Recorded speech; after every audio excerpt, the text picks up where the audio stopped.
While Buffy vs. Dracula introduced the idea of the Slayer's power being rooted in darkness, these past few episodes have centered more on the human aspects of Buffy's life, only addressing her internal struggle metaphorically or through subtext.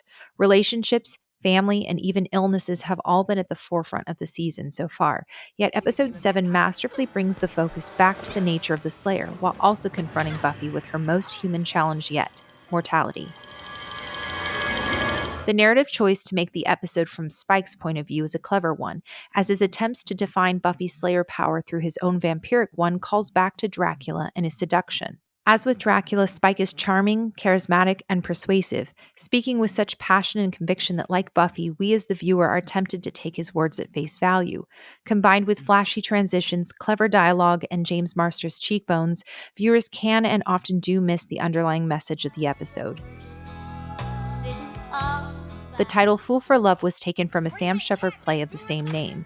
The stage show focuses on two fools, incestuous lovers doomed to repeat the toxic cycles of their youth. They are shown to be incapable of forming identities and lives outside of their destructive relationship and are constantly haunted by their past. More importantly, the name is a nod to Spike's iconic speech to Buffy and Angel in Season 3's Lover's Walk, with Love's Bitch being writer Douglas Petrie's original title for the episode. Love isn't brains, children. It's blood. Blood screaming inside you to work its will. I may be love's bitch, but at least I'm man enough to admit it. Season 3 was all about identity, integrity, and choice, emphasizing the idea that a life full of meaning and purpose is better than a life driven by selfish desires. The episodes leading up to Lover's Walk illustrated this through Buffy selfishly deciding to hide Angel from her friends and family. In Beauty and the Beasts, Platt warns Buffy that losing oneself in love or desire allows it to control and master you. Lots of people lose themselves in love. It's no shame. They write songs about it. The hitch is, you can't stay lost. Sooner or later, you have to get back to yourself. And if you can't? If you can't, well, love becomes your master and you're just its dog. Stuck between her desire for Angel and the knowledge that getting back together would be dangerous, Buffy begins to act irresponsibly, avoiding accountability and refusing to make the hard decisions. Spike's appearances serve as a warning for Buffy and Angel, as his on-screen romance with Drew in Season 2 allowed him to be an example of someone whose entire identity is wrapped up in another being. Heartbroken and utterly devoid of purpose after Drew leaving him, Spike's behavior is presented as pathetic and out of control as he tries to place responsibility on everyone but himself. We were happy. You brainwashed her. While Buffy and Angel make the responsible choice in the end, Spike doubles down on his obsession with Drew, caught up in the same toxic cycle once again. In Season 4, the show again uses Spike as an example of lost identity, comparing him to Riley and using their individual experiences with the initiative to emphasize the season theme of rejecting conformity. Both men undergo operant conditioning, both struggle with losing their power, the most valued part of their identities, and because of it, both end up relying on Buffy to create meaning in their lives. This only gets worse in Season 5, as instead of constructing their own identities or finding purpose as individuals, Spike and Riley become insecure and obsessed, consumed by their desire for Buffy.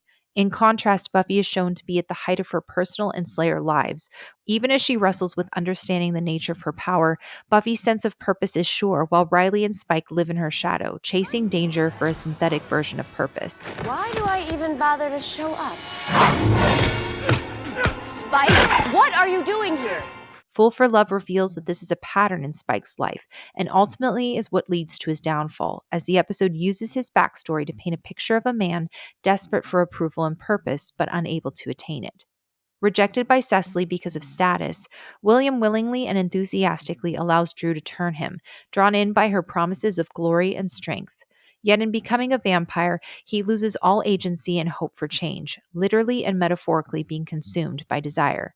As we've discussed in Buffy vs. Dracula, to become a vampire requires the human to have a complete loss of identity as their body, soul, and mind are taken over and lost to the impulses of the creature now inside them. Being both immortal and completely driven by animalistic tendencies, vampires are defined by their static and meaningless lives. A life dictated by impulse is reactionary, not intentional, making vampires slaves to their appetites instead of the other way around. Unable to escape his now corrupt desires and desperate to hide his insecurities in the past, William adopts the Spike persona through the pursuit and defeat of slayers. Manufacturing an identity based off the violent and sexual domination of powerful women, Spike's life becomes a meaningless cycle of obsession, constantly trying to prove to himself and others that Cecily is wrong. Fool for Love emphasizes this in its framing of the episode, as there is a direct contrast between Spike's words to Buffy and the flashbacks shown on screen. Were you born this big a pain in the ass? And what can I tell you, baby? I've always been bad. Luminous. Spike himself is also inconsistent in his retelling, specifically in his interactions with the New York Slayer. The last Slayer I killed, she begged for her life. And now you see, that's the secret. Not the punch she didn't throw, or the kick she didn't land. She merely wanted it. Not only is this later proven to be false, but it's also incredibly problematic. First, there's the whole sexual element, where Spike in his conflation of sex, lust, and violence refers to his fight with the Slayers as a dance. The increasing pace of the episode, the fast cuts between past and present Spike, and then the climax of Nikki's death all point to an orgasm, also known as the Little Death. Spike's inference that they wanted it is chilling, as neither Slayer is given the chance to say what it is that they want. Sorry, love. I don't speak Chinese. Portrayed as either wordless or speaking in a language that Spike can't understand, both Slayer's motivations are interpreted through Spike's own projection, just like he's been doing with Buffy this whole season. Satisfied? You know, I really hope so. Because God knows you need some satisfaction in life, besides shagging Captain Cardboard. And I never really liked you anyway, and you have stupid hair.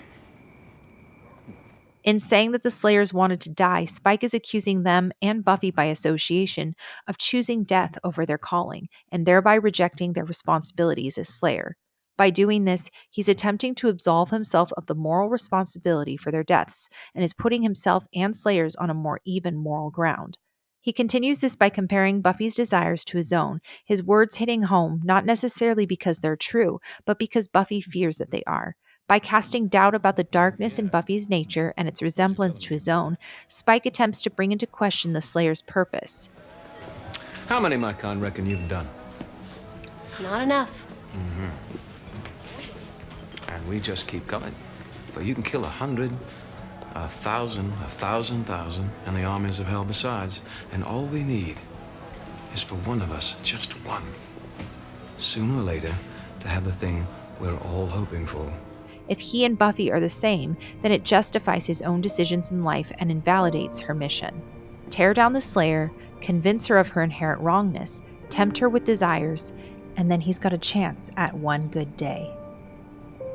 In the end, Buffy sees past the mask, her words revealing the same fool underneath, as Spike once again becomes a slave to his desires.